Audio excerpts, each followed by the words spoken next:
Good evening, Crypto Warriors, and welcome back to Gem in the Crypto episode 360. Today is Monday, March 11th. I'm King. And I'm Bitcoin Zay, and we're here to bridge the gap between cryptocurrency and the community Monday through Friday at 3-ish. At 3-ish, thank you for the sound check. Yes, we are going through some technical difficulties this past few days, YouTube and the microphone and everything, but we're going to keep on going.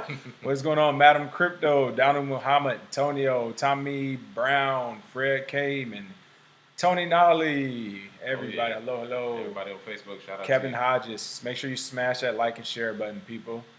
Absolutely. Today, a lot of news going on. Unfortunately, I won't say it's the best news when it comes to the crypto landscape, as the attack on crypto is full on, but we'll be talking about Barclays analyst, which predicts billions in additional revenue from Facebook Coin by 2021. A Texas proposed bill that requires identification of buyers paying in digital currencies. U.S. Marshal Service basically wants first dibs on all forfeited or taken crypto assets. Swissquote banking group to launch crypto custody later this month. CFTC is requiring a trading platform to pay almost $1 million in fines, and Ledger is clapping at Trezor Hardware Wallet, saying they have 5 different vulnerabilities and more. But first, for the free cryptic coin winner, who won last week? Oh, yeah. So from Friday, we had our interview with That Kuda is Miner. correct. So we didn't have any winners from last week, but we will have one today. So stay tuned to watch for our winner at the end. And if you haven't, make sure you check out the video from Friday. Again, we interviewed Matt Hawkins, the CEO of Kuda Miner. It shows you how to use a new mining software program on your laptop or wherever you want. Oh, yeah. You can mine all different types of cryptocurrencies. You can get paid out on the one you choose. And I mean, it looks pretty good. And they also have a donate platform as well, where they're donating to charities. Oh, yeah. One of the best platforms out there, definitely. Okay. I haven't used it, so I won't say that yet, but I hope it is. Oh, yeah. Barclays analyst predicts billions in additional revenue from Facebook Coin by 2021. That's right. All in 2 weeks, it went from, Facebook isn't doing anything in the crypto landscape to now we're launching a coin. So now them getting that interest garnered from a Barclays analyst saying that Facebook should and will be raking in the cash. It looks like if launched, it could possibly generate $19 billion in additional revenue by 2021.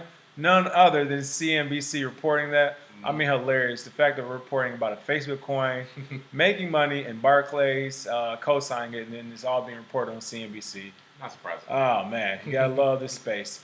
But yeah, it looks like Barclays internet analyst Ross Sandler wrote in a client note that the cryptocurrency could establish a new revenue stream for Facebook, aiding its share price that tanked amid a series of high-profile scandals last year. It's kind of what we said. Whether it's Facebook, Amazon, like whoever, name whatever company out there, if they create their own crypto, which is why a lot of people went crazy during the ICO mania, they realized that they could make more money. Yeah. So it doesn't come as a surprise. I'm glad somebody finally crunched the numbers. Maybe Amazon would do it next or something, but it's interesting. I mean. Oh, yeah. And I would love to see how Facebook does in the new economy that's sort of taking ads away. Because they made $40.6 billion, but 39.9 of it was ads. So when ads start going away, they have to find another way to make money. I think they're trying to get out ahead of it because they can see people. They're tired of giving away their information for data basically, and essentially the younger generation, nobody's using Facebook anymore. So what are they using? Cryptocurrency. So why not introduce it or at least slap the name cryptocurrency on it, because it's probably going to be more of a stable coin or just a Facebook type coin. It probably won't be traded on the open market. So that's the biggest thing. I'm waiting to see if they're actually changing their entire business model, because they would have to. That's a really good point, because you're right. The majority of their demographics would not start using a Facebook coin. It's an older demographic on there. So you're right. I don't see them. I mean, if anything, that might make them leave Facebook. Yeah. Once they're like, oh, more technology. Yeah. Who's making all that noise up there? I can see them actually getting like people logging off saying, you know what? I don't know what's going on. Some type of new Facebook coin. It's supposed to be worth. I mean, think about the questions people ask about Bitcoin and all the information, all the people speaking about Bitcoin out there. Just to, the education behind Facebook coin. Like you said, the only people who use it would be young, and they're not on the platform. So would they redo their entire business plan? I mean, That may be a way to bring them in. I don't know, maybe. But They definitely would use it for Instagram, but even then, it might not work because everybody's gonna be like, "Well, I don't want to use a Facebook coin for Instagram. I don't know what's going on. It's just making it's making me go mad." yeah, or Facebook credits, people have said, Right. or ways to get discounts. That's one of the things. And somebody even proposed getting paid in Facebook coin for man. using your data. Like, Okay, for there instance, we go. say, hey, you can use my data, but it's gonna cost you, whatever, 5 cents a day or whatever the price would be. Right. But it will be something you will receive That in makes Facebook coin. sense. And if it's a stable coin, people will be okay. Well, I can always trade it in for dollars, which should be the business model people are moving towards because these ad revenues are getting out of hand. It's crazy. They've kind of hit their peak, I think, because people are tired of it now. It's like the players finally found out how much the coaches or at least the owners are making. Like, wait, how many y'all bringing in? How much last year? Oh, Like, yeah. We need what something. happened? NCAA Will Wade. What's going on, man? How much you pay that family? But yeah, that's pretty cool. Jizzy Mac, what's going on? Eric Brooks, or I won't say cool. I guess that's the wrong word. It's pretty interesting for sure. Like you said, if they had to change their entire business model for this, will they do it? Yeah. I mean, how much money is too much money? Like, just start selling off shares. You worth billions of dollars, man. Why are you still trying to reinvent the wheel? Hey, man, you never know. Y'all like working? All right, Texas. Proposed bill requires identification of buyers paying in digital currencies. That is right. We are getting closer to the full force police state. Looks like a bill is requiring users to identify themselves while using digital currencies has been filed on March 8th, according to the official Texas legislator portal. What is up with this bill here? Oh, yeah. So this bill is entitled HB number 4371 in Texas, and it was actually proposed as a way to try and rein in the digital currency spending. And the actual section that they're referring to, section 662.0003, it actually states that the Texas, before accepting payment by a digital currency, a person must verify the identity of the person sending the payment. A person is not required to verify the identity of a person sending payment if it is by verified identity digital currency. So what will be that verified list, and also who? CBDC, perhaps. Seems like CBDC is moving on in Texas, and I think this is a big power play from them simply because they basically made it a law, and it goes into action September 1st of this year, 2019. So this has been passed already? Yes. Okay. Yes. This has been passed. It's been through the House's Act. It takes effect September 1st, 2019. And the bad thing about this, like you said, is it will stifle the innovation of regular people. But for business, I know some of the institutional people are like, all right, cool. So we just get in with the banks now, and we're back on track. That's basically what this is. It's all right, we can stick with the banks, and it won't be too bad. Because everything they do from that point forward will be verified by somebody's identity. So that defeats the whole purpose of cryptocurrency. It's basically, it takes away your choice. That was what crypto was. You had a choice to be private. You could be open. They took away that choice in Texas. So not surprised there because their SEC has been doing some work. So they're looking for some people. And this is why today the title is War on Bitcoin. One shot has been fired so far. Technically, Facebook coin counts too. That's two shots. A lot of shots. But again, this is what we meant by these are the same people who didn't believe in this stuff 3 years ago. I mean, we're talking about 3 or 4 years ago. It's not a long time at all. They didn't even believe in any type of cryptocurrency. Of course, we went through all the stages where only criminals use it, and pornographers and all the craziness. And now it's like, all right, well, you can use it, but we need to be able to ID everybody who does use it. Like, what just happened here? Like, hey, how did that just happen that quick? Well, it's taking some time, but the problem is it's going into regulation rooms and meetings, and when they sit around, all they're thinking about is how can we regulate? Like when how can we make money off it? Really? That too, yeah, because that's where the money comes from. Like at CIAA, when you talk to the guys from where was that? What agency was that? I think it was FINRA. FINRA, yeah. They couldn't even explain why they needed regulation. They just said, "Well, we got to do it. We just gotta. We'll find a way." So we see their game, and in Texas, they fired the first shot. It's a new day, people. This is crazy. Texas. U.S. Marshal Service issues information requests on management of forfeited crypto assets. Again, Texas said they want their piece. Facebook wants their piece. It looks like United States federal law enforcement agency, the United States Marshal Service, is looking to set up an agent for managing confiscated cryptocurrency, according to public documents released on March 5th. They've already looks like they already published 2 documents, including a request for information for legal procedures of the management and disposal of forfeited crypto assets. I mean, listen, this is all the wordplay. Just to say, if there is crypto that no one has ownership over for whatever reason, whether it's been forfeited, or by forfeited, that what they mean is that taken from the government. Wherever the reason why the crypto is not theirs, we should have a piece of it. Oh yeah. And it We looks need that. right. It looks like a key component of this program. They're going to call it the Asset Forfeiture Program, AFP. That's right. More government acronyms that you need to remember. It's going to be operating within the U.S. Department of Justice. The USMS intends to assign an agent or a contractor. Look, see how quick that happened? First, it was an agent, a person, certified by the government, that stamp of approval, right hand up over the Bible, over your heart, whatever. But then, within 2 paragraphs, it's a contractor. Yeah. Who want this money? Like, who want to come play this game? But either an agent or contractor will manage and dispose of the seized or forfeited digital virtual currency. How you gonna dispose it? Yeah, and that's what I'm trying to figure out. Yachts, Burn the Lambos? Like, what do you mean? Well, how can we further launder this money? But Basically. honestly, this is surprising to see from them that they're actually going forward and putting it out there. I mean, I'm surprised they're actually telling people, because we've known for a while they forfeited bitcoins, or they've taken. We have said this many times. We said this many times, but we figured they would just keep it under wraps, just let people kind of not know what they're doing, because they've taken. Just last year they had auctioned over 660 confiscated bitcoins.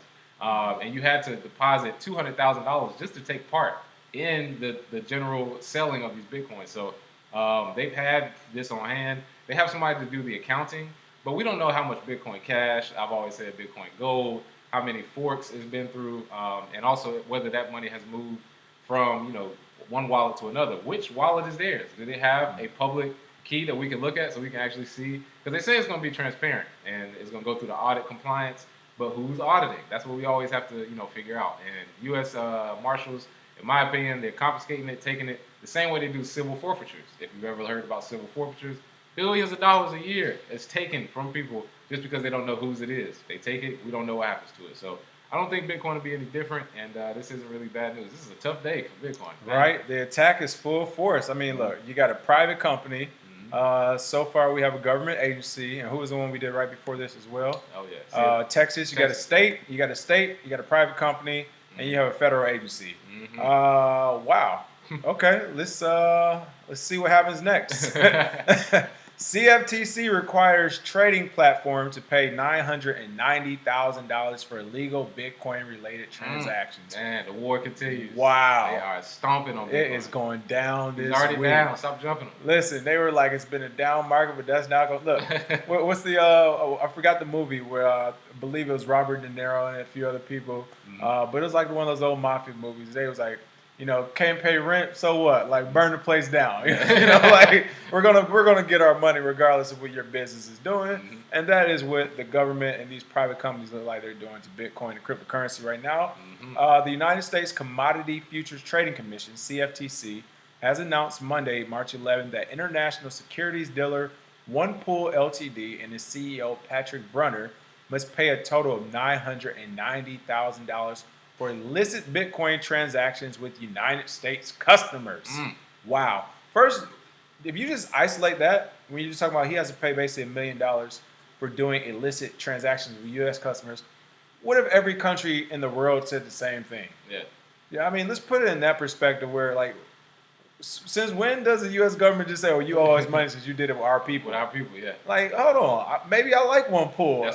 Like, what did they do wrong? Like, you know what I mean? That is some mob stuff for real. But the Marshall Islands, this guy's on the island. Come on. He's sipping pina coladas, trying to do a good, honest day's work. And we're over here poking him. The Marshall Islands-based startup, which was offering Bitcoin-funded security-based swaps, and its owner have been fined for illegally offering Bitcoin margin retail commodity transactions to U.S. investors. Moreover, this CFTC states that OnePool Ltd., here's a quote, key thing, failed to register as a futures commission merchant and did not comply with their required anti-money laundering procedures. First of all, you all didn't have it in writing anywhere that, when did he start the company versus when did you all say, well, you need to register us?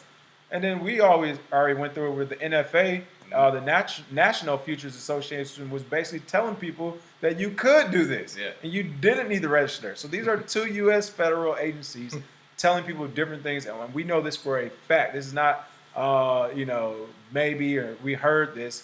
No, we've talked to some of these federal agencies and the lawyers, and that's the way it had been working. So Oh, yeah. it's kind of interesting that the CFTC will come up and be like, "Hey, Hey man, you didn't check in. You didn't check in with the right people. it's Denzel off of Training Day. It's like, I got an old account. Oh yeah, yeah, exactly. I got an old account I can go see. Oh yeah, and it says here, CFTC Director of Enforcement James McDonald has additionally warned intermediaries that the watchdog Woo! will hold them accountable in case they fail to comply with licensing requirements and U.S. trading policy. Anybody want to jump in on this? Is that what they just said? Everybody, who got a problem with us taking this money? Yeah. All right, we thought That's so. what I thought, yeah. And everybody's calling the chairman, Giancarlo, like the father of crypto. Come on, people. This is what we try to tell you. Stop letting these little nicknames get you off track. These people are here for regulations, and they have confiscated plenty of money from different places because of what they call illicit transactions. And it is it's Pandora's box once you open it. It's literally going down a wormhole that you can't come out of when you say illicit.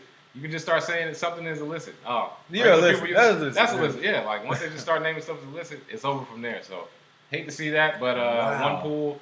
Oh, it looks like it's over for you, fellas. Made too much money. Made too much money. It's not. Hey, they're still good. Look, they're still good to go as long as they give us this $1 million up front. Mm-hmm. That should take care of last quarter and first quarter, get us starting to the summer. Yep. And then as long as they also, get their license with them. Mm-hmm. Again, when you think about the madness of this people, private company in another country.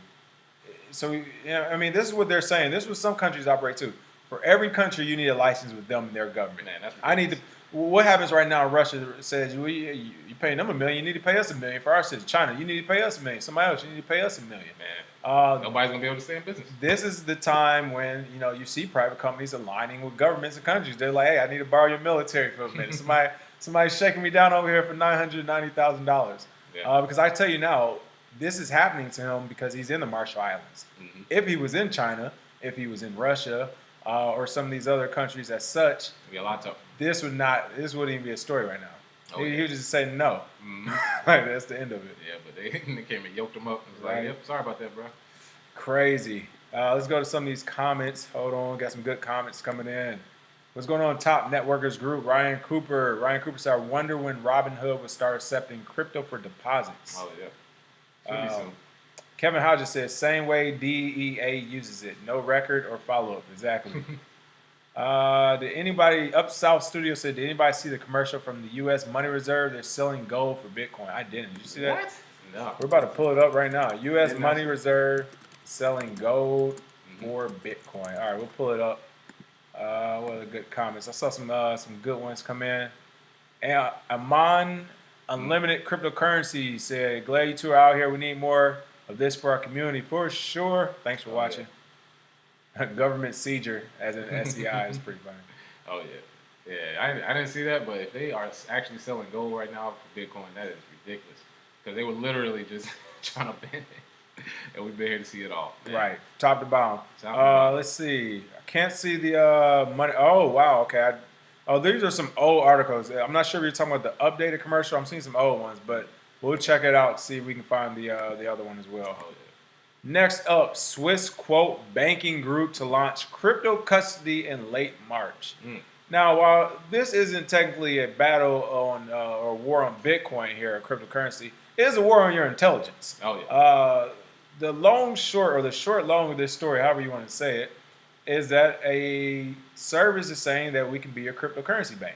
Yeah. From what I'm seeing, what's going on with the Swissquote? Yeah, Swissquote, they have a $618 million platform that is an online banking group. So they don't have physical locations. We're seeing more of that with like Ally and some of these other businesses. Everything's digital. Everything's digital. So if you have an online wallet, why not just add a cryptocurrency custody solution, which they have done. They got the Swiss-based crypto storage to enable cryptocurrency custodial services on that platform, which is the first step and what I believe will be the final step for cryptocurrency. Well, they'll just align it or they'll put it right inside the app with your banking. So whatever banking app you use, this looks like the future right here. Swissquote actually says that their platform, you'll be able to transfer cryptocurrencies within their wallets and also external. And the move came as a part of their expansion. They actually started a trading platform in 2017 to trade the 5 biggest digital assets, including Bitcoin, Ripple, Litecoin, and Ethereum. And they have boasted about their crypto security, which we should see because when online banks take on crypto custody, that's a bigger issue there because they have, FDIC, or what they have is FDIC insured. And then once you have that in place, people believe crypto is safer. So from that standpoint, yeah, I can see it working. But this is definitely something funny to look at because I can guarantee you 5, maybe 10 years ago, they would never have put cryptocurrency beside it. But they have no choice. The people have spoken. Swiss people like to hide their money, so we need a cryptocurrency option as well. So shout out to them. More promotion, more free promotion. Right.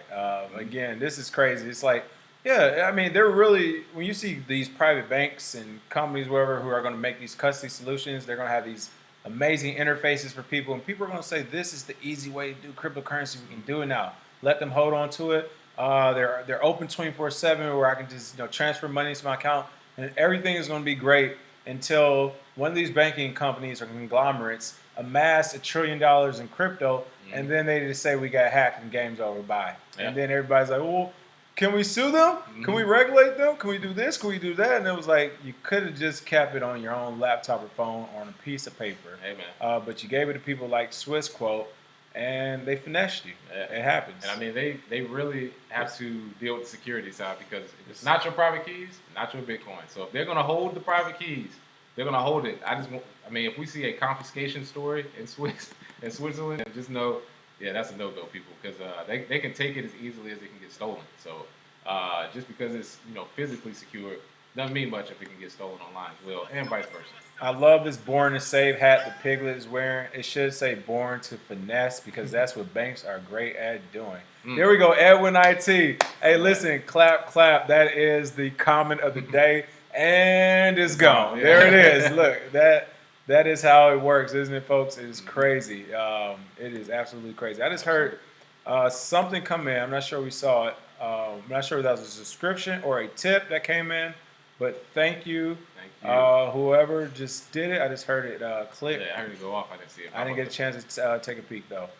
Ledger discloses 5 reported vulnerabilities in 2 models of Trezor hardware wallets. That's right. Let's do battle. Ledger said there's only enough room for one hardware wallet, and it's us. What's going on with this story? Oh, yeah. Well, major hardware wallets, manufacturer Ledger, they've unveiled vulnerabilities on Trezor. And as of press time, Trezor was not available for comment. Right. I actually watched this live on Twitter with people going back and forth. And the representatives from Trezor actually came out and said they will have a statement later. However, for right now, this study actually states that the vulnerabilities were found by Attack Lab, the company's department that hacks into both its own and competitors' devices to improve security.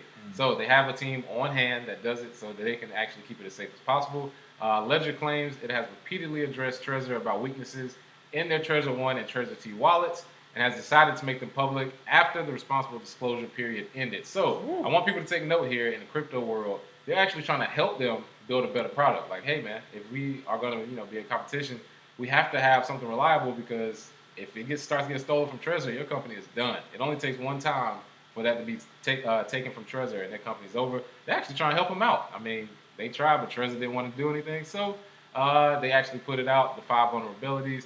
The first issue is related to the genuineness of the devices. According to them, the Trezor device can be imitated by backdooring with malware and resealing it in its box with a tamper-proof sticker. So basically, they have a fake device, they tamper with it, seal it like it's a real Trezor, which we saw on Amazon. People would sell. Right, I said that was pretty popular on Amazon. Exactly. Right. Yep. And they were talking about physical security, which the Ledger apparently does not have that problem. You cannot reseal it the way that you can with Trezor because it is a different box. So I can see that. There's a lot of vulnerabilities. One-on-one copies that you can make for Trezor 1. They've actually reported that users, they can't be sure when they purchase hardware from Trezor. So waiting to hear back from them because Ledger is hitting hard. They're coming out swinging. That's crazy. So it's 5 total vulnerabilities. Well, I guess we got to wait and see. But as we said, the war rages on today, even the internal strife apparently. But everybody fighting. Everybody's fighting. And hey, this is what happens during the accumulation period because once that bull run happens, it's like whoever's in first place are going to be in first place. So that's why everybody's jockeying for that position. So, see what happens next. Keep that Trezor safe. And most of the stuff they talk about here is very, very deep. Like we said, they have a dedicated team looking for these vulnerabilities. Probably some of the best hackers in the world. I was going to say that. They're not looking to take your little Trezor or backdoor you that way. But and to be fair, with some of the exploits, again, when it comes to hacking people, especially hacking difficult devices, you talk about Apple and Google software and some of this stuff, even some Microsoft stuff. It costs money to do that. Yeah. There's not just like regular people. Oh, I'm gonna go hack your treasure today. Like, no, they have to actually buy the exploit, which probably will cost a ton of money if it actually works. Yeah. And then they have to, let's say if it's on a treasure hardware wallet, that means someone needs to personally know you, where your treasure is at, how much money is on it, and then know how to hack. Yeah. So just from what I've seen as far as the crypto community in California and some different states around the U.S., community isn't big enough to where someone random around you is going to hack into your treasure. Yeah. Now, again, if you're doing some suspect stuff and you're around some suspect people in the community, then maybe you need to worry about that because they're the type. But by and large, if you just crypto enthusiasts, you buy it whenever, you invest here and there, do everything at home. No one really knows about what do you have or how you store it. It's still not a huge deal here. Oh yeah. You physically have to be there to get it taken. Right. All these vulnerabilities. So yeah. Right. Jizzy Mac just says, yep, exactly. You have to physically have the device in your hand. So don't bring your treasures to a crypto conference, maybe, but please don't bring it. But if you're at home, you're good to go. Oh yeah. Edwin IT said, I literally just ordered 2 yesterday. It's pretty funny. Yeah, you'd be all right. There we go. All right, for the free cryptic coin, what are we doing today? Oh yeah, so for the free cryptic coin today, I do want to discuss the Ledger and Trezor fiasco that's going on now. Do you find it good that they tried to warn Trezor? Do you think they should have called them out? What do you think this will happen, or what will happen with Trezor after these vulnerabilities have come out? Let us know. Put your cryptic coin address, and we'll send those free coins to you. All right, thanks for watching. Make sure you smash that like and share button. We will see you all tomorrow. Cheers. Okay. Have a good one.